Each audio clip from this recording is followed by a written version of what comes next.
Oui. C'est dit qu'on est sur Airbus déjà. Est-ce qu'on a l'ordre de passage, tout ça, pas mal. Après, ça peut changer au niveau de l'ordre.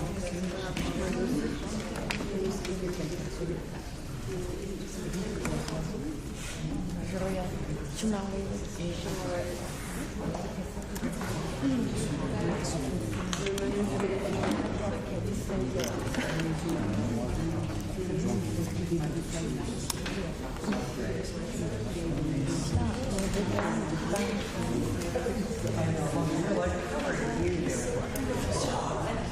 C'est ça, je peux avoir ton petit il est un bureau qui a joué avec l'université.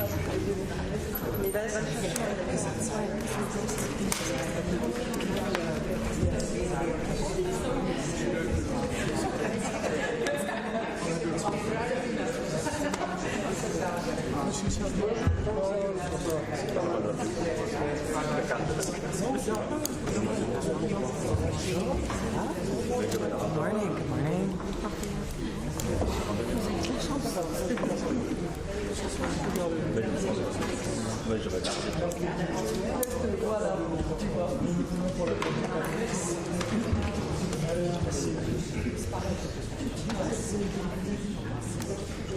Laisse pour la minute 3.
journalists who normally sit on the left-hand side have moved over to the right-hand side. Well, that's good. Let's spread people out. Good morning, everyone. Bonjour à tous et à toutes. Alors, avant de commencer, juste une petite annonce. So this is from Jennifer Fenton from the Office of the Special Envoy in Syria, who couldn't be with us today, but she asked me to convey this. The UN Special Envoy for Syria, Mr. Pedersen, is in Moscow to meet with the Foreign Minister and the Minister of Defense. He intends to travel to Damascus next week, and his next security briefing to the Security Council is scheduled for the 29th of January. So I'm sure we'll send you a reminder of this, and I expect that it would be webcast on webtv.un.org. We're going to get right to our agenda with Elizabeth Throssell from the OHCHR on the reaction to the International Court of Justice finding on Myanmar. You will have received yesterday as well, or late evening last night, the reaction of the Secretary General as well, who welcomed the order of the International Court of Justice indicating provisional measures in the case of the Gambia against Myanmar on the alleged breaches of the Genocide Convention. The Secretary General strongly supports the use of peaceful means to settle international disputes. He further recalls that pursuant to the Charter and to the statute of the court, decisions of the court are binding. He trusts that Myanmar will duly comply with the court's order, and in accordance with the statute of the court, the Secretary General will promptly transmit the notice of the provisional measures ordered by the court to the Security Council. Again, I refer you to his full statement circulated last evening. And we'll turn it over to Elizabeth. Good morning. Yes, good morning, everyone. Yes, we will also be speaking about what Real has just mentioned.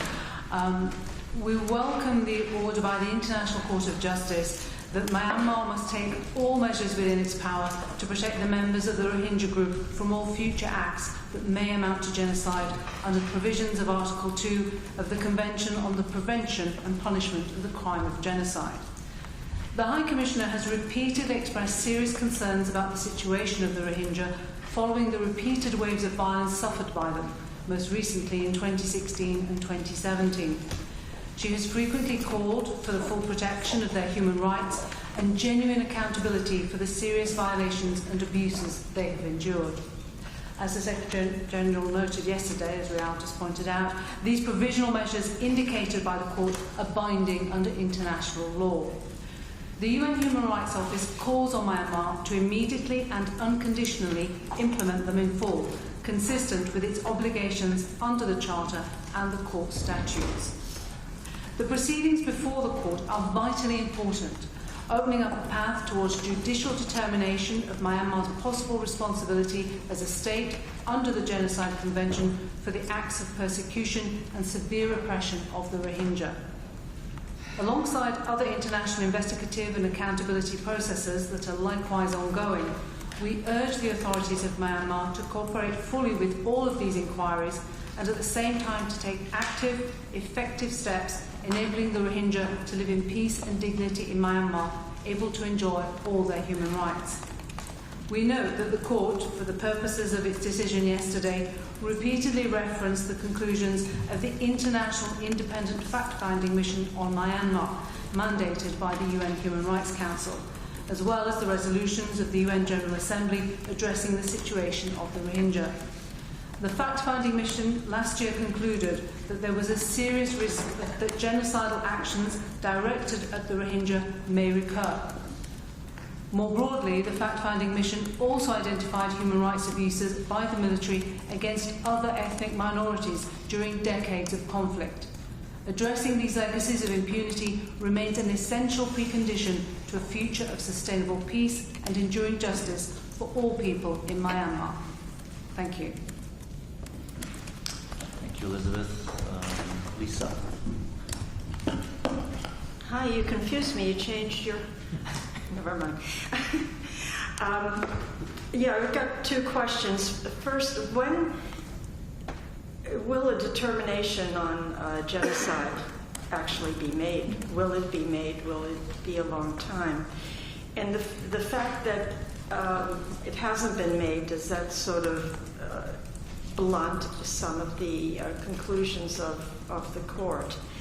And then, the Secretary General, you, Rael, said that the decisions of the court are binding, are there any sanctions in order to enforce this ruling on the government in Myanmar?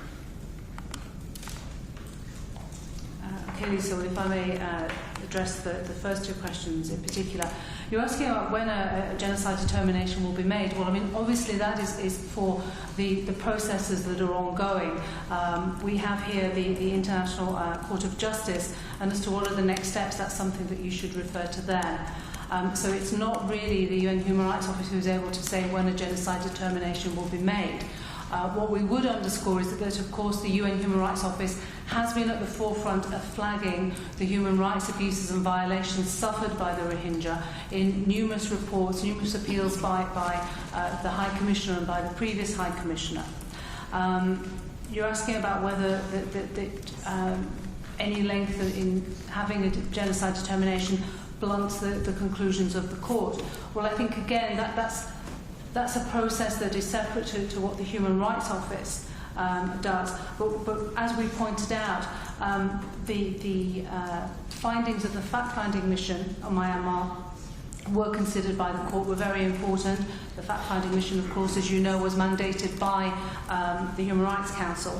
And what we have now, the successor, if you were, to the fact-finding mission, is the Independent Investigative Mechanism for Myanmar, the IIMN.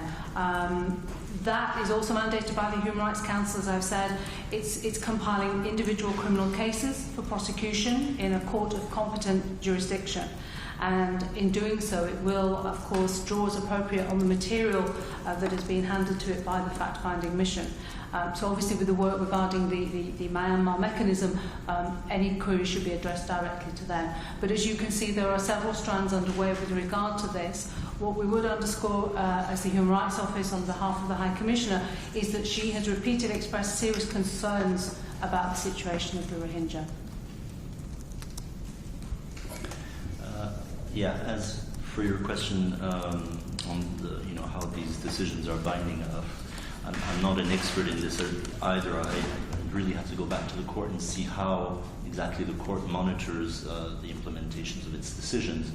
From the Secretary General's point of view, and as he said yesterday, he's going to be transmitting the notice of these provisional measures to the Security Council, I guess, for their assessment as well, and see what that body has to say about that. From what I've read, there are no sanctions, and if there's no enforcement mechanism, how can you get the government in Myanmar to actually implement the ruling of the courts? I mean, do you really think that this ruling is going to make the people of the Rohingya safer? Look, I think really when a decision by a court is taken, the expectation would be that the member states would try to respect those decisions and take the measures that are recommended regarding that decision. As for further action that would be able to be taken, again, I'd have to see what the court, what kind of mechanisms it has that can pursue this. So I can't say much more on that at the moment, but I'll look into it, and if I can find out more, I'll let you know. Well, I think as I indicated, any real queries with regard to how the court, in this case the International Court of Justice proceeds, should be directed to them. But what I do understand is that the court has asked Myanmar to submit a report to it within 4 months, with additional reports due every 6 months until they have rendered a final decision. But I would underscore that with regard to the actual process and way forward of the ICJ, you should direct queries to them. in his message yesterday, he says it very clearly that he trusts that Myanmar will duly comply with the order from the court. Nick, you had a question? Yeah, I mean, the order from the court is fairly general. So does OHCHR have specific actions it wants to see taken to give force to these this ruling? And secondly, the Myanmar's own internal investigation has produced a report. Have you got any comment on the findings of that body? Nick, with regard to the UN Human Rights Office, I mean, we obviously have several different mandates with regard to Rohingya. What we have done is continue to build our capacity with regard to work on Myanmar. We are continuing to discuss ways we could assist Myanmar to implement some of the recommendations that have been made by the different human rights mechanisms with regard, for example, the Special Rapporteur. What we think, of course, is that this would best be served if we could establish a presence inside the country. But what we do for now is we engage through regular missions to Myanmar and working with the UN country team in Myanmar. What I said earlier is, of course, that the UN Human Rights Office has, over the past few years, spoken repeatedly on the situation regarding the Rohingya, launching its own reports, its own missions to the region, and as you've seen, there have been sort of a process where you had the fact-finding mission and now you have the investigative mechanism that's been set up. With regard to the internal report of the Myanmar government, we don't comment on other people's reports. Are there other questions? Yeah, Gabriela. Thank you, Real. I have a question on another subject, if it's possible for Liz. Yeah? Okay. So I have a question on Mexico, on caravana of migrants that was going from Central America to Mexico. They were blocked in a very, very aggressive way for the Guardia Nacional with shields. They were throwing tear gas to them. They were chasing migrants to detain them. It is appalling to see the videos about that. So what are your comments on that, and if the Agency for Refugees has something to say as well? And then I have another question on disappearances. Thanks. Thank you, Gabriela. Well, with regard to the reports of the force that's being used, of course what we would say is that any use of force to either detain or disperse migrants, in this case in caravans, should be avoided. The use of force, and that includes of less lethal weapons, should be in line with the basic principles on the use of force and firearms and the guidance on less lethal weapons in law enforcement. So these are guidelines that set out what can be done. These cover the principles of necessity, prior warning and proportionality. And what we would underscore is that restraint should be ensured in all instances. Now, Andre, do you have anything to add to this particular issue?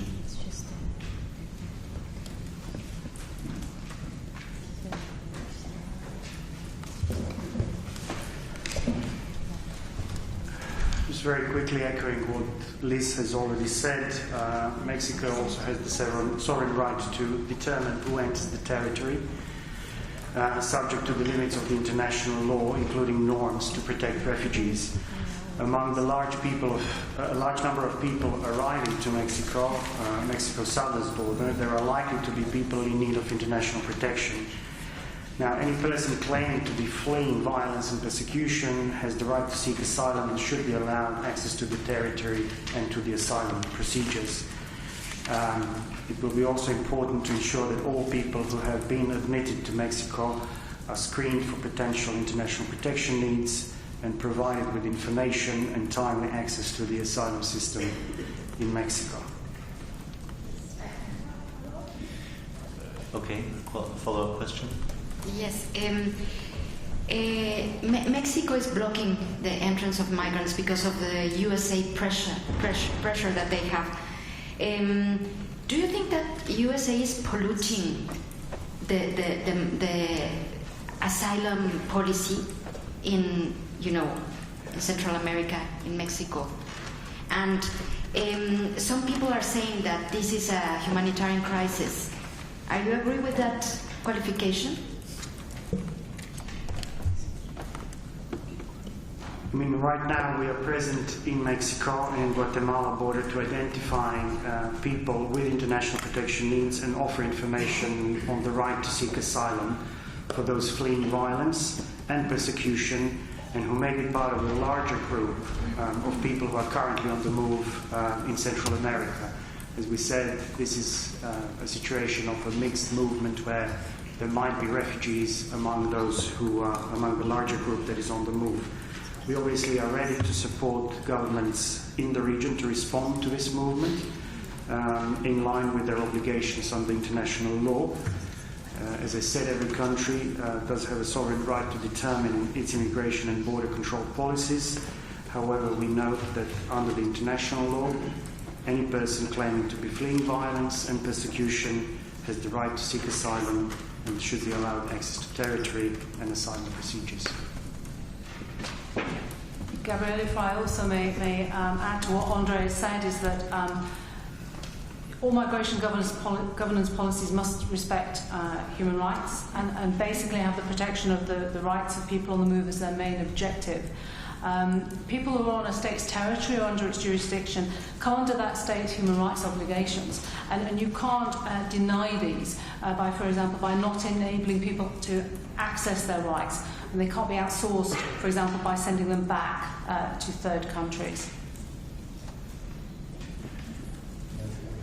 Okay, you have another question on another topic. Can I just quickly ask a question on this? Yes, Lisa. Yeah. Very quickly, is Mexico a safe country for asylum? With all the gangs, the murders, the kidnappings, etc.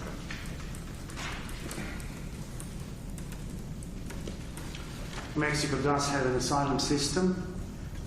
We do have also field staff that can support effort of the Mexican authorities to identify protection needs of people who have been admitted to the territory. We have agreed to assist Mexican Refugee Office, COMAR, with the processing of asylum claims by people who express a fear of return to their countries of origin.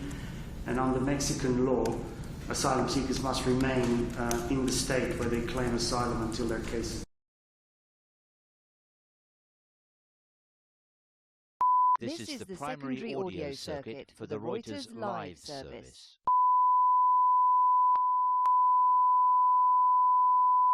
This is the primary audio circuit for the Reuters live service.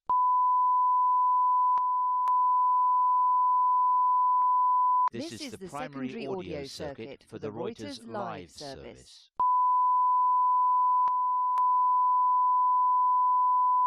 This is the primary audio circuit for the Reuters live service.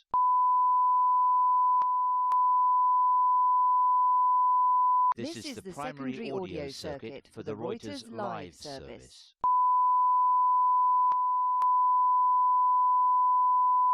This is the primary audio circuit for the Reuters live service.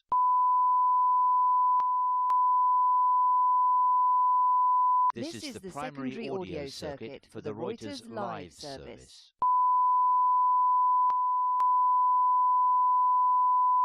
This is the primary audio circuit for the Reuters live service.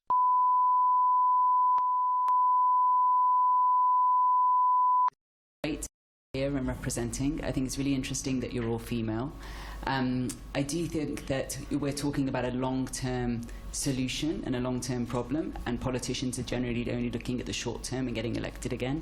So given that's the case, how can we help you? How can we also, men and others, get a position at the table so that we can support you? What would you like? I think the media needs to start reporting about the crisis and the climate more than they are reporting about us as people. At the moment, there is an insane focus on climate activists and on people, and they are not speaking about carbon budgets. They are not speaking about the facts. The media really needs to start reporting what is needed to be done, not only sensational headlines. And also, if I can just add to that, report about the very facts. And when people will see the very facts, they will more focus on the long term and see that short term, what they want to do on the short term maybe needs to be put in a different perspective compared to what will happen in the long term, I guess.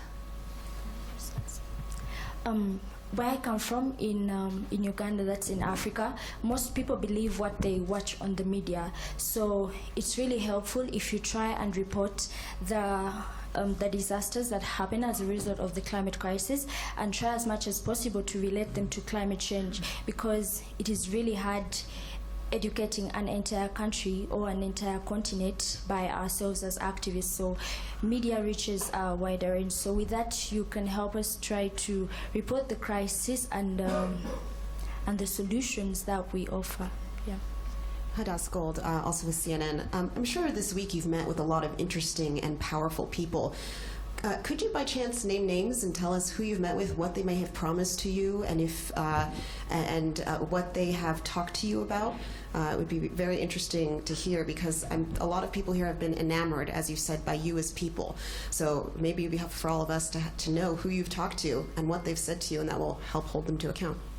We don't want to focus on individuals. I mean, everybody has a responsibility to solve the climate crisis, and some people of course have more responsibility than others, but we don't want to point out at individuals. Of course we have met many people that have a lot of responsibility resting on their shoulders, but we don't see it as our place to point them out. Excuse me, did you meet with, just so we can have a guidance, any hydrocarbon producers, oil, gas producers, or were they receptive to your message? Did any of the five of you get a chance to actually meet with any of the energy leaders here at Davos? Were they receptive to your messages that urgent action is needed? I think they answered the question.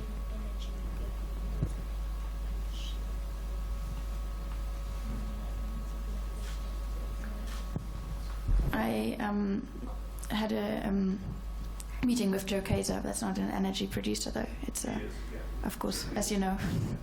He is an energy producer. But is there, I think we're trying to find out, did you have any other meetings with the energy leaders who actually control the investments, so we can find out if they're receptive to your message? Well, maybe so much on that.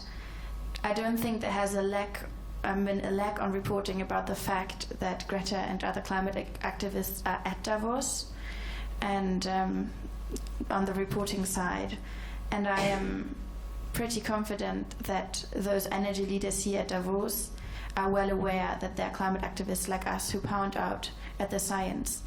And in their position, they surely have access to the best available science, just like many others do.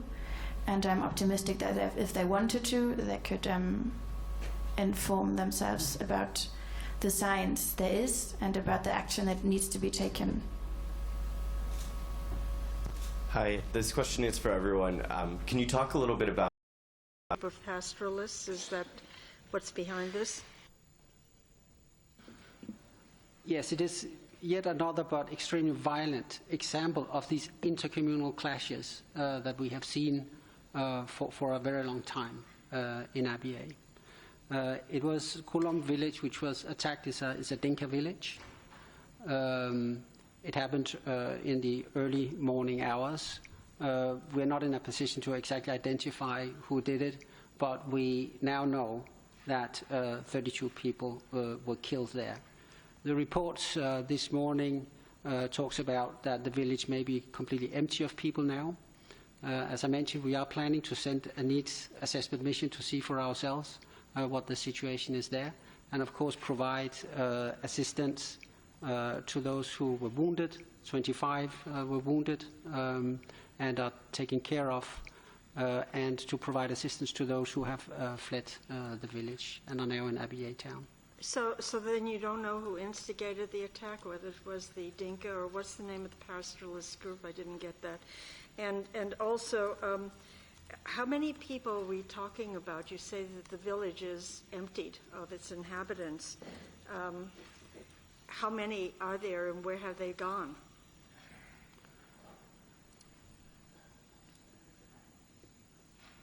I cannot say for sure who instigated the attack.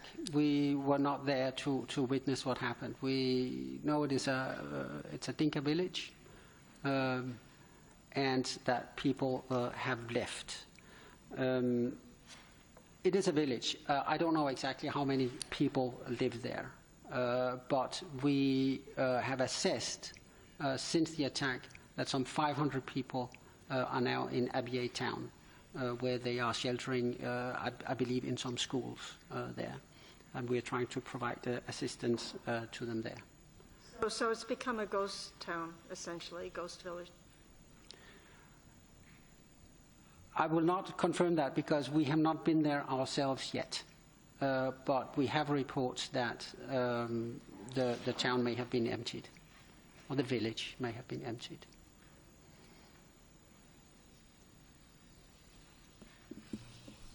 Are there other questions? Okay, thank you. Jens?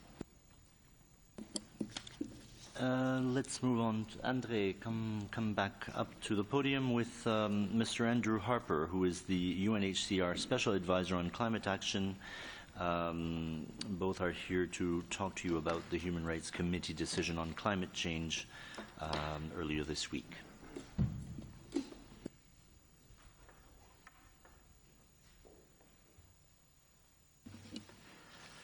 Thank you very much. Morning again, ladies and gentlemen.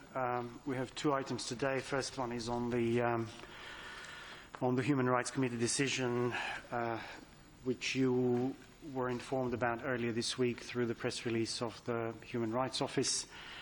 The UNHCR welcomes this week's ruling of the Human Rights Committee in the case of Te Tiota versus New Zealand.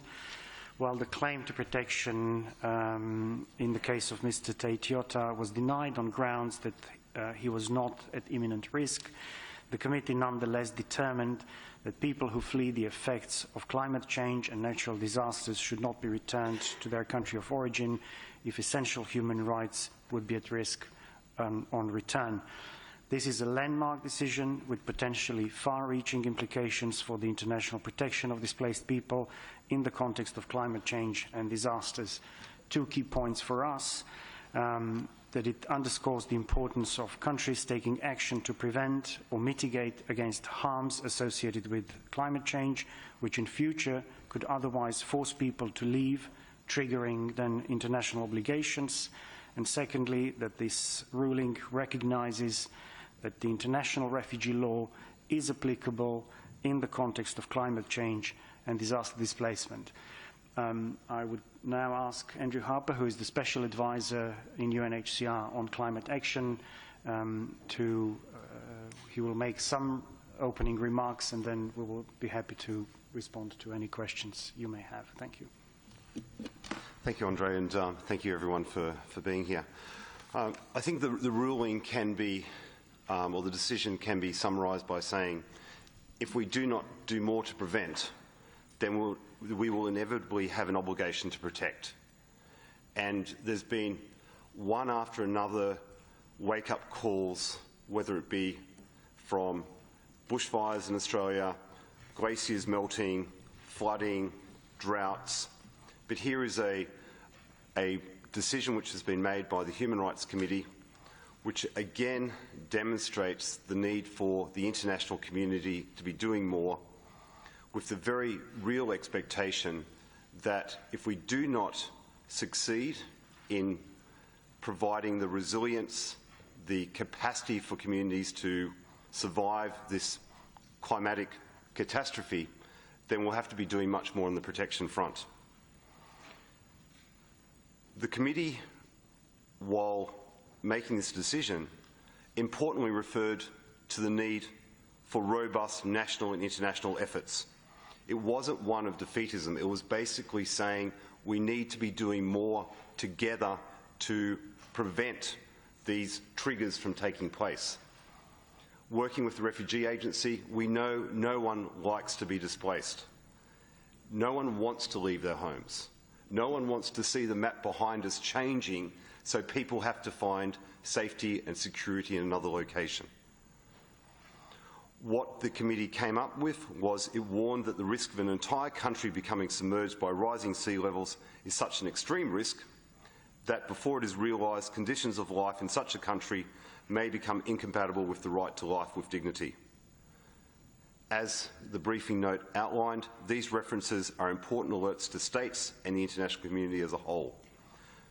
We know that states themselves are trying to do as much as they can, particularly those states in the front line. These are the Pacific states.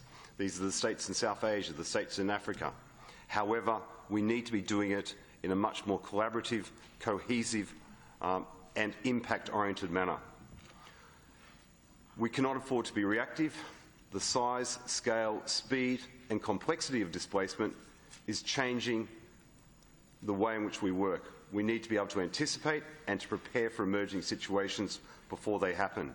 We as UNHCR are looking to work with states, and this came out through the Global Refugee Forum recently, to see how we can look to mitigate the impact of what is already evident. So, thank you. Thank you, Mr.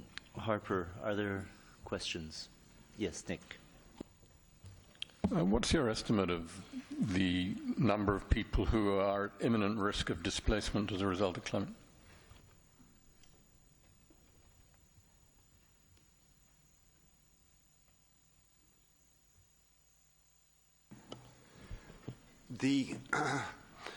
I think probably one of the biggest challenges that we have is to avoid going down a rabbit hole of speculating numbers when it's almost impossible to anticipate what those numbers are. What I can say is that whole communities are going to be at increasing risk. And when we talk about displacement, there's almost sort of this hysteria about how many people are going to be flooding into one location or another. As I premised my intervention, the issue is people do not want to leave their homes. They don't want to leave their communities. They will try and stick it out as long as possible. So the anticipation of numbers being forced to leave, being forced to move across international borders is really up to us. How effective will we be in being able to take heed of these calls for action? So the populations in Kiribati, the populations in the Marshall Islands, the population in southern Asia, in Africa, they are at risk. They will be made more vulnerable. The other element too is that the most vulnerable populations do not have the capacity to leave. They don't have the resources. So you have different populations. You'll have the populations that can't move because they're just so poor. You'll have populations who will be internally displaced, and you'll be having populations which will cross international borders. So it's really up to us to determine what will be the extent of displacement in the future. What this ruling says is that we're not doing enough, and we have to be doing more. We have to be doing it in a much more robust manner, and states have an obligation to support this. Otherwise, there will be protection mechanisms triggered in the future. Any other questions? Yeah, Lisa. So, what exactly should we do short of resolving the climate change crisis and conundrum? And there are, as we all know, great difficulties in that. Other than that, I mean, are you sort of making an appeal that on the basis of this case, that people who claim that asylum because of climate change should be given a fair hearing and the protections accorded in refugees?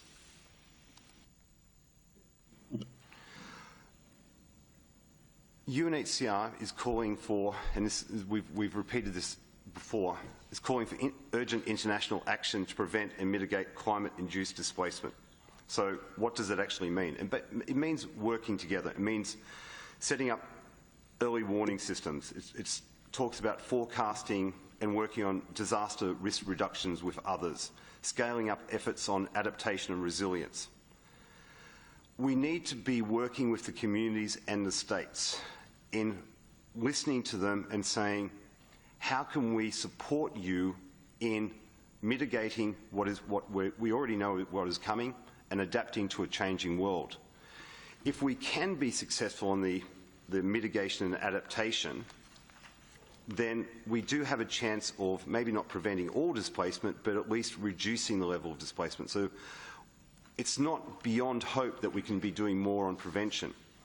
If you then start breaking it down into what's going to be required in the future, this step by the Human Rights Committee is so important because it reinforces the normative element. It provides that international humanitarian law, human rights law, can be applied in climate context. This is important for us to be working with others, including states, to make sure that not only the country instruments but regional instruments can be made basically capacitated in order to provide the necessary protection. It provides the means in which claimants should have their cases assessed thoroughly before decisions are being made. So this is a positive movement. We should be looking at integrating policy frameworks on human mobility. We should be looking to see how we can do more in regards to supporting adaptation, whether it could be migration in some elements. But it's more about having a collective purpose towards addressing it. We saw that when states got together in Madrid last year, not much was achieved. We have to be finding other avenues, other mechanisms, other almost friends of refugees, of people who are vulnerable, to see what difference we can make. There is a UN platform on disaster displacement, which already has over 100 stakeholders. They have a plan of action. We are working with states. Again, this is not something which is UN alone or humanitarian organisations. Many states understand the threat that is there and the need to be doing more. What we wish to do is to try and we need to underline the urgency of the need to operationalise this plan of action, to ensure that it's been properly resourced and to support the countries most at risk.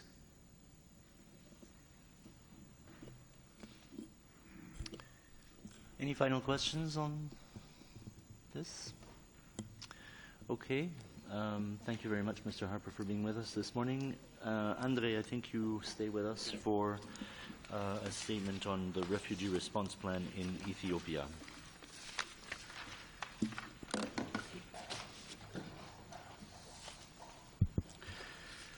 Very quickly, we are UNHCR and partners are appealing for robust international support for refugee operations in Ethiopia with the launch of a funding appeal for $658 million to assist 735,000 refugees and more than 500,000 of their Ethiopian hosts in 2020.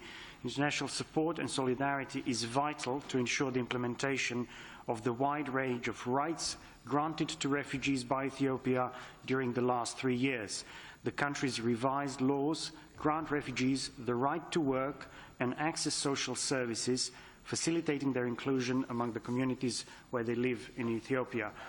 The Ethiopia Refugee Response Plan, launched in Addis Ababa this morning, covers humanitarian activities by UNHCR and 57 other humanitarian partners.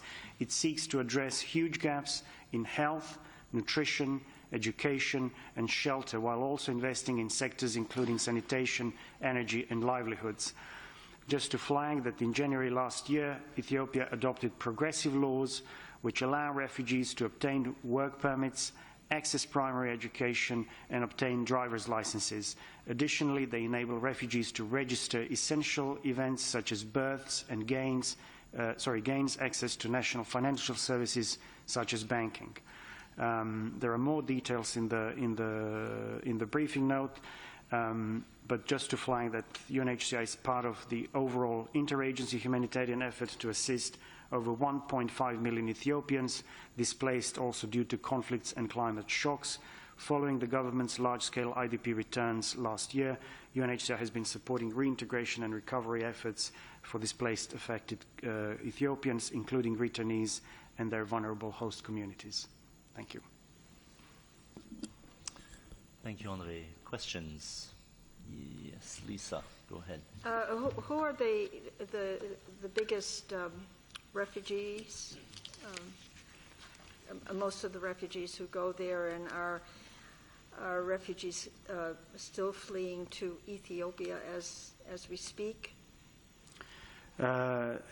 There is no massive influx right now, but Ethiopia has a long history of hosting refugees from many nations. It is currently hosting 735,000 refugees from 26 different countries, 26 different nationalities. The majority of them are from South Sudan. They amount to almost half of the group, 329,000 plus. Then second largest group are Somalis, with more than 190,000 refugees in Ethiopia. Eritreans come in third place with more than 139,000, and then Sudan with more than 42,000 refugees on Ethiopian territory. The number of refugees is expected to grow substantially during the course of the year as the country continues to receive refugees with nearly about 100,000 new arrivals that came in 2019. This may be a little bit far off the mark, and I don't know whether you have an answer to that or whether you do, or maybe even Elizabeth Beers of the World Food Program. Wake up. I heard that there's this huge invasion of locusts in Ethiopia and Kenya, and that this is, going to have a horrible impact upon the food, and that would impact upon your operation as well as others. Do you have some comment on that? Well, certainly it will have an impact on food security, but right now I do not have any details that would help me to answer your question of how directly this is exposing the refugee or displaced communities. Clearly, refugees and the internally displaced live and are equally affected by the things that affect the entire population. So if there is an effect that is it has an impact on the food safety for the local communities in Ethiopia. By default, it will have a rollover effect also on the displaced communities and refugees. But I cannot give you a more precise answer right now on what might be the effects of the current issue that you raised. Jens has joined us. You have something to add on this? Yes, I want to add because from perspective of our response, in fact, because a couple of days ago we released $10 million from the Central Emergency Response Fund exactly to help counter this outbreak. So it's an outbreak that is covering East Africa, the Horn of Africa. It has also been noted in Southwest Asia, and the Red Sea is the worst of its kind in 25 years for Ethiopia and Somalia. It is also the worst Kenya has seen for 70 years. The impacts in these countries are particularly acute as pasture and crops are being wiped out in communities that were already facing food shortages. This desert locust is among the most dangerous migratory pests in the world. A single locust can travel 150 kilometers and eat its own weight in food, about 2 grams each day. A small swarm can consume the equivalent of food for 35,000 people in one day. They reproduce rapidly, and if left unchecked, the current numbers could grow 500 times by June. So the $10 million allocation from the Central Emergency Response Fund will go to UN Food and Agricultural Organization and fund an increase in pesticide aerial spraying operations, which, given the scale of the current swarms, is the only effective means to reduce the locust numbers. I have a press release on that I can share with you in its entirety. How many people are potentially affected by this? And when the spraying begins, when this operation begins, is it something that it can deal with the problem fairly rapidly, or is this something that is likely to go on for a lengthy period of time?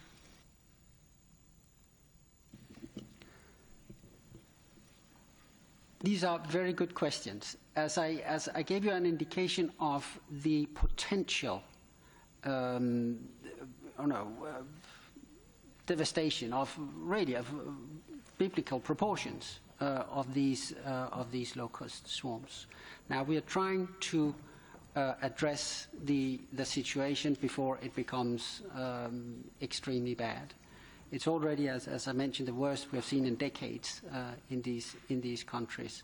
So, of course, the aerial spraying with pesticides is an effective intervention. It kills the locusts. Hopefully, that will work. Now, across the Horn of Africa and East Africa, people are monitoring this very closely, and if it spreads further, of course, the response to it will need to be scaled up. Elisabeth Beer from the World Food Programme, do you have something to add? Lisa, no, just because I alerted the headquarters yesterday about this information on locust, and it's, FAO as the lead, first of all, and there is a press conference now with FAO in Nairobi, and I think we'll know more in the coming days, because I'm expecting an operational brief. What can I tell you so far? That in Kenya, WFP is feeding refugee camps, and but they are feeding the camps, and so far we do not have the figure for the locust areas which are infected. So I'm expecting exactly what are the action taken in the locust area. But so far we continue the action we have. So I will get a brief later. Sorry. Just a very quick follow-up. I'd like to know whether the UN is likely to make some kind of an appeal, flash appeal or whatever it is in the coming days, Jens, about the situation. I mean, you've given $1 million. That's very generous, but not good enough, I think, to deal with this crisis. It's still early days. I cannot say that it will happen. I cannot exclude it either. It really depends on how things develop from now on. The 10 million from the SURF, which is, of course, due to the generosity of the donors who actually pay the money to the SURF, is a good. It's an early intervention to try to nip this in the bud. But it is clear that also the countries affected are very much alert on this and doing their best to prevent it from spreading any further. Okay, thank you very much. Yeah, one last question from Dario, AFP. Sorry, different subject. Yeah. For whom? Yeah, so first question is for WHO. There was a talk yesterday about an international mission to deal with the virus in China. I was just wondering if you had any more details about the mission and the scope and who's taking part and when it's going to be. And for you, Real, we're expecting peace talks on Libya in Geneva sometime soon. Are you able to give us an idea when that might be? Thank you. Okay, we'll let Andre, Jens, and Elizabeth go. Yeah, Tariq, can you come up and maybe give some information on the question about WHO? You have no detail. Merci. Okay, quite clear from WHO. Is this on the same issue, Taha? No, WHO? I have a question for WFP. Okay, well, let me answer the questions first from Dario. Regarding Libya, I mean, it is expected that there will be a meeting sometime next week. I don't, unfortunately, have specific dates or much information. But I mean, Mr. Salamé, of course, is calling for a meeting of this military 5+5 committee that has been created. And I mean, its main task would be to translate the current truce into something a little bit more permanent in terms of a ceasefire. So we're waiting to hear more news on that. As I said on Tuesday, as soon as we have any details to give you, we will come back to you. But yes, we've seen the reports. There's talk of this meeting happening, and I think it is expected to happen, but we just don't have the nitty-gritty of it just yet. Taha? I have a question for WFP. As visibility, the situation in Syria is getting more and more worse. Do you have any updates on Idlib, on this situation?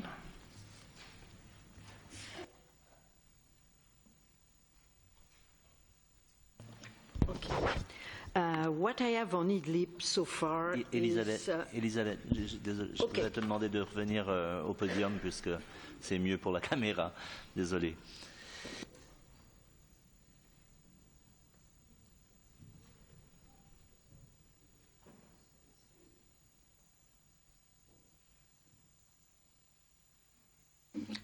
Yes, on Idlib, we have seen in northwestern Syria extreme levels of fighting since hostility there were renewed in mid-December. WFP is now scaling up to provide emergency food assistance to more than 126,000 displaced people through its cross-border operation from Turkey. In December alone, more than 3,000 people were displaced from Idlib, 80% of them women and children. Most displaced families have been relocated north to Dana sub-district, which is densely populated with camps and settlements. Since January last year, in 2019, since the beginning of 2019, WFP Syria has significantly increased its food assistance in northwest Syria from 550,000 in January to reach, by the end of December, 1 million beneficiaries. WFP and its partners are now prepositioning life-saving food for more than 1 million people in northwest Syria for 6 weeks. And it's, I just can say that it's vital we continue to be able to reach these desperately vulnerable people whose lives have been torn apart by fighting. This is the latest I got from our office. Yeah, the only thing I can add is, of course, from the UN perspective, we remain extremely concerned about the safety of the over 3 million civilians in Idlib and the surrounding areas in the northwest as these growing hostilities intensify. I mean, of course, our humanitarian, the humanitarian agencies like WFP and others on the ground are trying their best to help the civilians, and the UN, of course, can only urge the parties to this conflict and those who have influence over them to ensure the protection of civilians and civilian infrastructure as well, which is very important. And of course, all of this is as part of their obligations under international humanitarian law. Yes, John. Yeah, I see Rim behind me. Rim, any update from the Special Advisor to the Special Envoy for Humanitarian Issues? She seems to have good channels to Damascus. What's happening there? There was a question on that, or a request made on Tuesday. No, I'm asking one now. Yeah, I know. Did you have anything else to add, Rim? I think the request has been made to Najat to see if I'm sorry, can you mention that on the mic, please? Do you have anything to add, Rim? Okay. Rim doesn't have anything to add. Yeah, she can put it on the record. I'm sorry. No, but what we've said on Tuesday when the question was asked, whether Ms. Rushdie would be able to give a briefing. No, my question is not whether she would put a briefing, if she has any new information, since she has direct channels to Damascus. She has been there, she has seen senior officials. So what's the latest from her office on the situation that Elizabeth just briefed? Okay. Rim do you have, just tell John what you can. If you don't have any information, we'll try to get some for you. And thanks, John. Yep. As Rial mentioned, we did touch on this on Tuesday, but I will take it back to her and come back with more details. She is on mission currently. The HTF met last week, as had been announced, and the work is continuing. I will come back with more details from her specifically to you. Okay? Is she on mission to Syria? I can't speak on her mission because it's not a mission to Syria, no. Yes, Lisa. Just Elizabeth, could you send your notes to us, please? Thank you. Gabriela? Yes, thank you. I have a question for Tariq, if he can update us on the numbers, because they changed, and I would like to have the update. Thanks. Tariq is making his way up.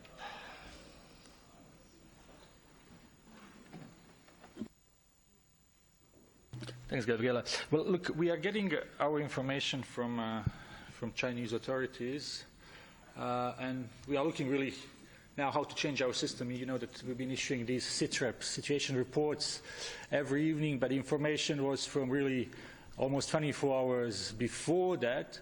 The reason why we were doing that way was because, you know, we just don't want to give numbers, because you can get the numbers on a website of Chinese national authorities. We want really, you can. Well, you know, our colleagues are finding it, so I can give you the link where we are getting it. So what we are trying to do really is to get some analysis in a situation report, so it has some added value.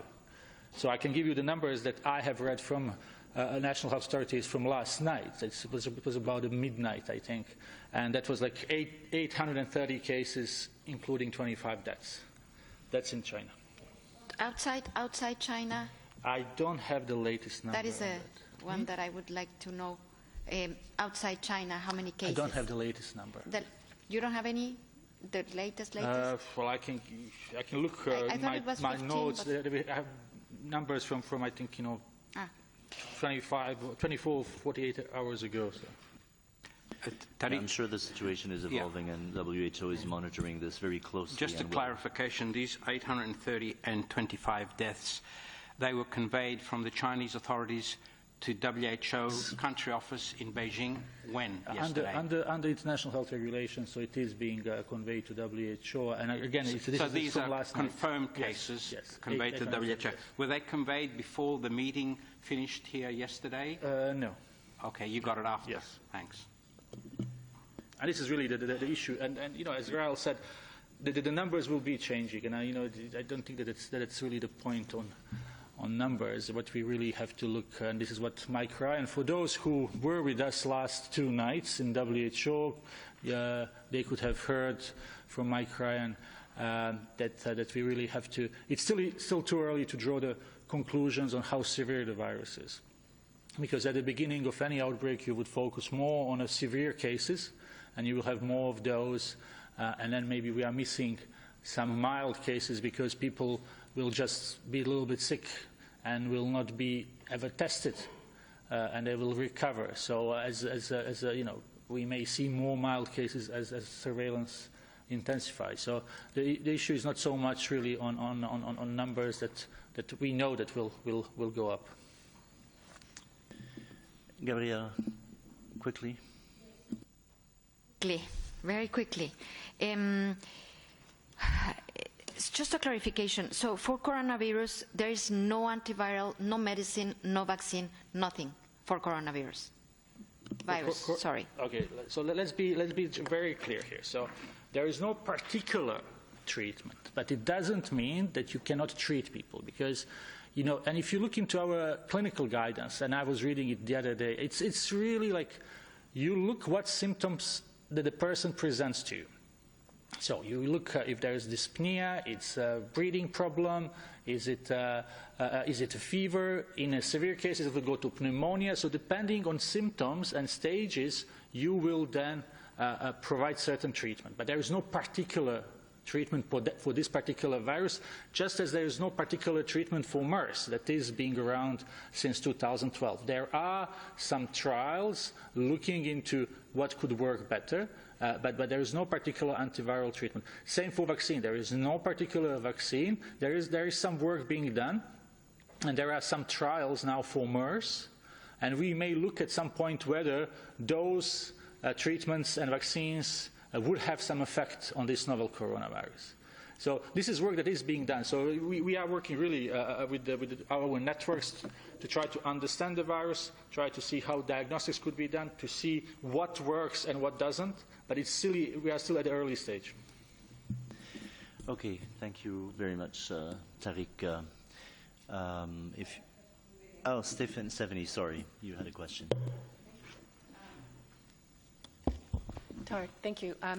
Do you, with this surge in cases overnight, and it's reports that the Chinese have said that they're building this 1,000-bed hospital in Wuhan, there's also some reports in different cities, now that 10 are affected in China, 10 cities, that there are some people, there's been a rush on masks and so forth. Are you getting, is WHO supplying anything in terms of protective equipment for healthcare workers or others? Is there a flow of any support to China at this point? And can you comment on the, also there's some reports about some of the symptoms have been changing, that there's more vomiting and diarrhea in some cases. That's just one report we've seen. I'm not aware. Anyway, I'm not aware of any changes in symptoms. We work really with the national authorities from day one, as we have been saying. We had a mission that was in Wuhan a couple of days ago, and then they were really looking into more on epidemiological data, case definition, and these sort of things. I'm not aware that we have received any requests for material supplies. I have a question. No, we need to step it up. I mean, Tariq is here. Two press conferences. We had a press conference last night and night before, so I don't understand that some people did not come. No, but this situation can we take them offline? Tariq is here. Please take them offline with Tariq, okay? We need to move on. Today is International Day of Education. Vincent Fournier from UNESCO is here to tell us a little bit about it.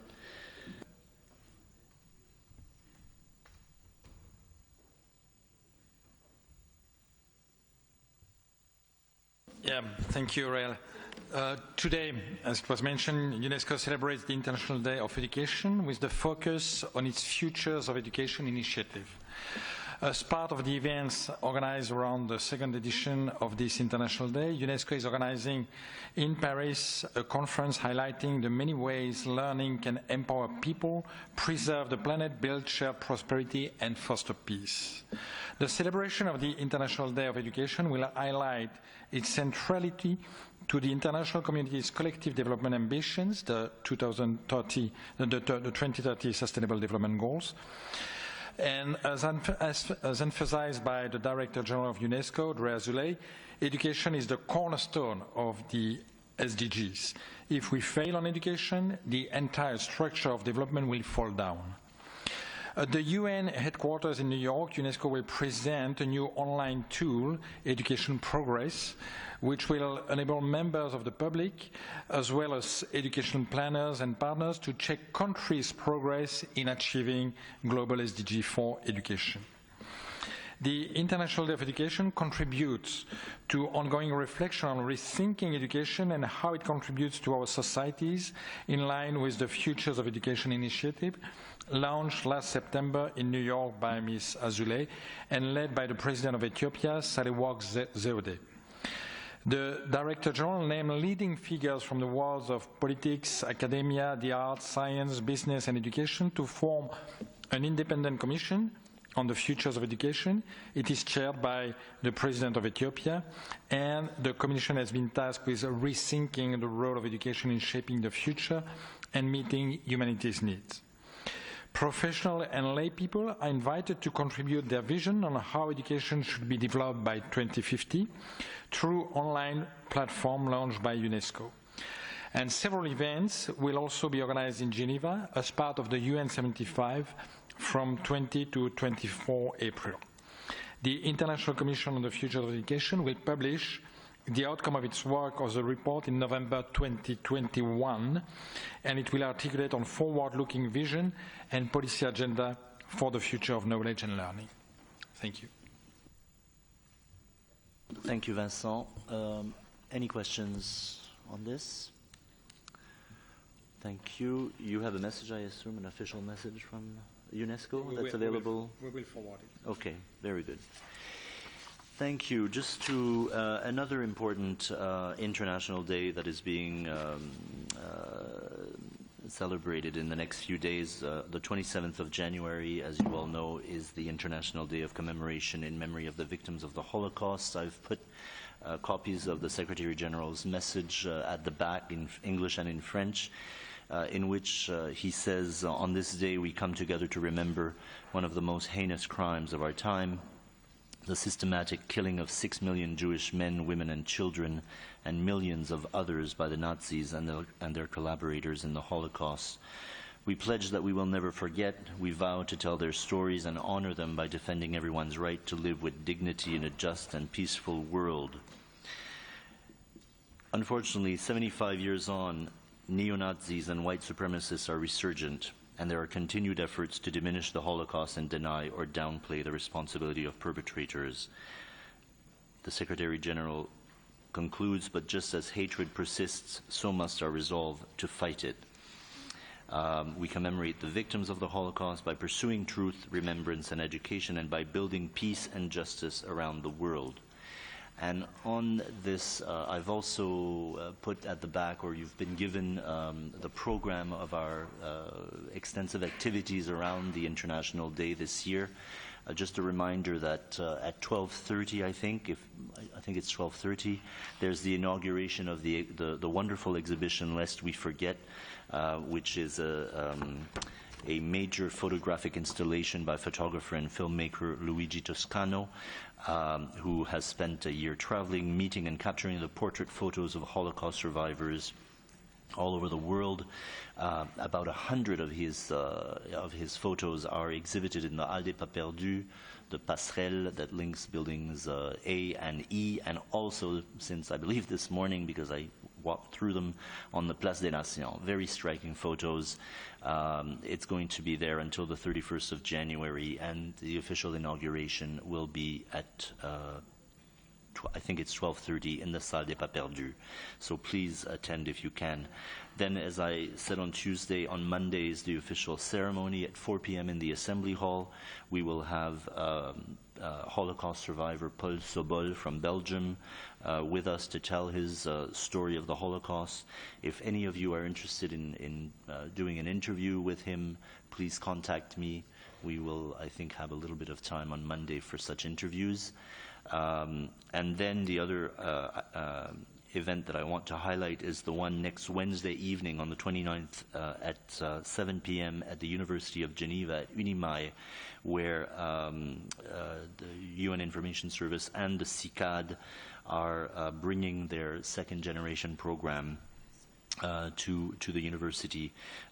Basically, two descendants of Nazi officers and two descendants of deported resistance fighters will be testifying very courageously.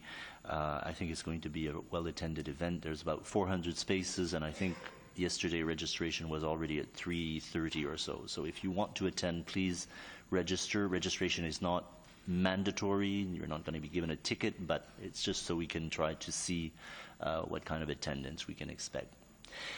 Anyway, take a look at the program, and I hope to see you at these events next week. Any questions on this? Yes, John? Oh, okay. It's a logistical question. Yes. If these talks on Libya take place as scheduled next week, will they be in the Palais or outside of the Palais? As I just told your colleague from AFP, I don't have the specifics of that. We're we can confirm that a meeting is expected to take place next week of this 5+5 military committee. But I don't have any much more. Surely you would know by now, for security purposes, if it's in a palais or not. We need to know for logistical purposes. I'm afraid we're also waiting for details of that. And as soon as we have them, of course, we will be informing all of you. Just to conclude, a reminder of a press conference next Monday, 27th of January at 12 p.m. in Press Room 1. UNCTAD will be presenting its first illicit trade. Yes, we'll be presenting its first illicit trade forum, which will be happening on the 3rd and the 4th of February. And then at 3:30 p.m. in Press Room 1, Dan Prusen from the WTO will be giving a briefing on the dispute settlement body meeting. And finally, the Conference on Disarmament will hold next Tuesday morning at 10. It's a public plenary.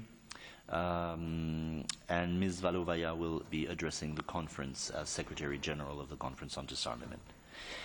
The Committee on the Rights of the Child will also begin next Monday afternoon its review of the report of Rwanda and continue with the State of Palestine on the 28th and Austria on the 30th. And that's all I have for you. Yes, Gabriela. Thank you, Real. Another logistical question or comment.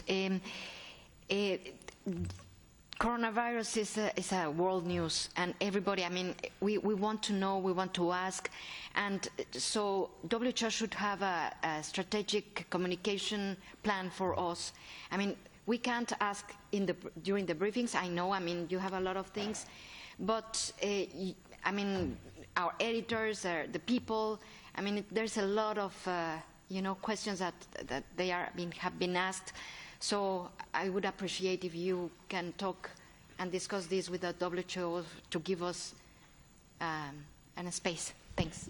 Yeah, Gabriela, just on Tuesday, Tariq was here and spoke about 40 minutes on this topic, and then WHO has just had two, evening press conferences after the meetings. So, I mean, there has been a lot of information communicated. Tariq and Fadela and the rest of the team remain available for any questions that you might have, and I'm sure they have every intention of holding other press briefings or press conferences as they have new information to share with you. But don't hesitate to contact them. I'm sure they'll be very happy to try to help you as much as they can.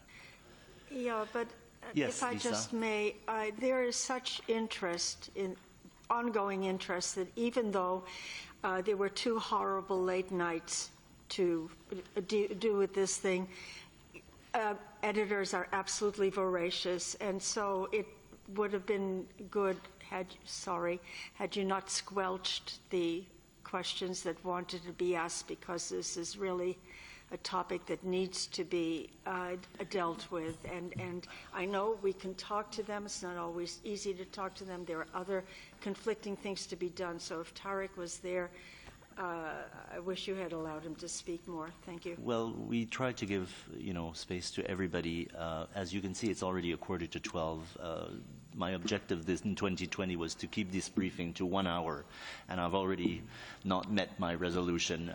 So, again, we take note of your concerns. We'll try to get as much information out there. The WHO team really remains at your disposal for any questions you have. Thank you very much.